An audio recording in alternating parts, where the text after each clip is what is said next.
let's look at the concept of variables in terms of programming our MR5 robot.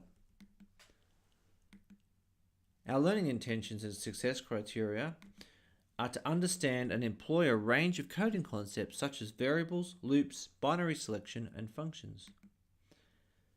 When we've completed this, we should be able to use a variable to make the code more efficient and more reusable. The best practice use of variables is important to follow, and we'll try and go through that towards the end of this section.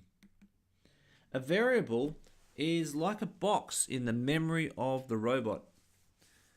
The box can have a name. In this example, we're going to call the box score like it would be in a game.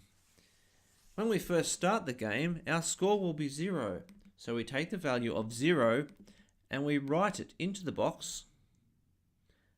And then whenever we recall our score, or we ask our computer to remember what score is, it will remember 0. At some point during the game, we might have an enemy which we shoot and kill.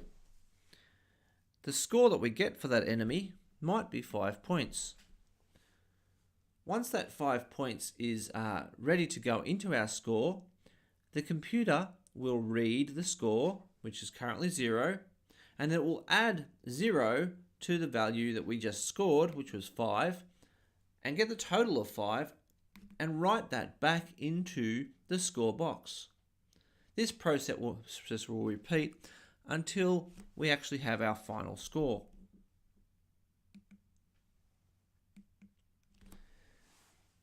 Variables are advantageous because computers can remember and perform mathematical operations on them. It is commonly used for information that can be changed or updated, all kept in one location. The key best practice that we're going to use is making use of meaningful variable names. For example, we use score in this one, which would make sense because we're going to actually keep the score. When we're programming our robot, it might be useful, for example, to have LED front left or LED front right as our LED variable names. Let's see what that looks like on our MR5 robot. So here I am on my MR5 robot, and I'm just at the process where I'm starting to figure out which circuit is which, so which GPIO pin controls which. And I'm currently looking at the LEDs, and the LEDs on my robot are a little bit different to yours, and my first one I know is 6, so I'm going to click on this to identify which one it is.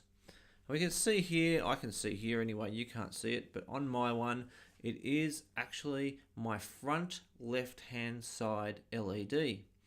So what I'm going to do, instead of just setting that up as a 6 down here and a 6 down here, I'm going to go to the data panel and I'm going to make a variable. And my variable is going to be called front left, and I'm going to put it out the front, LED underscore. So LED underscore front left makes it very clear what I'm talking about. I'm going to click on OK, and that's going to create a whole bunch of extra code blocks for me. And I'm going to really quickly drag out a new when clicked thing, so that when I start my program with a flag, this code will run, and it will run once only, just to set up my variables. So I've got my data variable here. I'm going to set this to 6 because I know that this is 6 here and this is 6 here. So I'm going to set it to 6 here and here. So now that when I press this, you'll see that over here, the word front led, or the value of the variable is put at 0. When I press this button here, you'll see that it changes to 6 and my light flashed on. Now if I want to create a lights on and a lights off subprogram or function, I can use that, but instead of typing 6 here, I can now drag this variable in here, like so, and drag it in here as well, like so. And now I can use that to turn the light on and off as I wish. So I can actually just replace this whole section here with some more blocks, and I can turn the lights on. I'll use the wait command. I'll drag this away. I don't want that anymore. I don't want this anymore. And now I'm going to turn the lights off. And I will test that, and I can assure you that I'm seeing exactly the same function happening. So what's first happening is it's setting the variable to 6. It then turns the lights on, which goes down to this section here, which reads the value of the variable and turns that GPIO pin with that value to high. It then goes and waits 1 second, and then it turns its lights off, so it goes down here to this code down here. It reads the value again, and it sets it to low. So you can see that there is a very good use of the of variables, and you can see that there are less numbers in here. The advantage for that is that if I was to rewire this back to the way it should be, I could simply change this value here. Or if I'm going from one robot to the next, all I have to do is change the values once. I don't have to change them throughout the rest of the program. So if I only have those numbers written down once, I can use that. You can see I've got a number in here. I could also change my sleep timer as well, so we can see how we can do that. So I went and changed some code, and you can see here that when it is clicked, it's going to loop forever. Inside that loop, it's going to set a variable that I've just made called sleep timer to 11. So that's going to wait for 11 seconds. You can see that sleep timer is waiting there. This is going to repeat 10 times, this loop inside a loop, and it's going to turn the lights on. It's going to set the sleep timer, so it's going to look it up, and it's going to be 11 seconds to begin with, and then it's going to turn it off. Now it's going to decrease sleep timer by 1, so it's going to take 1 off the value of sleep timer. So the second time around it will be 10, and then 9, and then 8, and then 7. So you should program this code as well, just on your lights, and if you click it, you should see that the light will turn on. Mine's still on at the moment. And then it will turn off for a period of time. And basically it's not going to... I need to put an extra wait in here, my bad. So I need to put wait in here as well. And also put the value of sleep timer in there. That'll be a lot more effective. Now it's turning on and off, and it's slowly getting quicker. And it will get progressively quicker until it gets to too fast or pretty fast, and then it will reset, so it'll actually go back up here because this is only going to loop 10 times. You can see that that is a use of a variable with a small mathematical operation put on it. So here's a third and final example of how to use variables when you're working with your robot, and this is going to be as a status update so that the robot can update its status to you.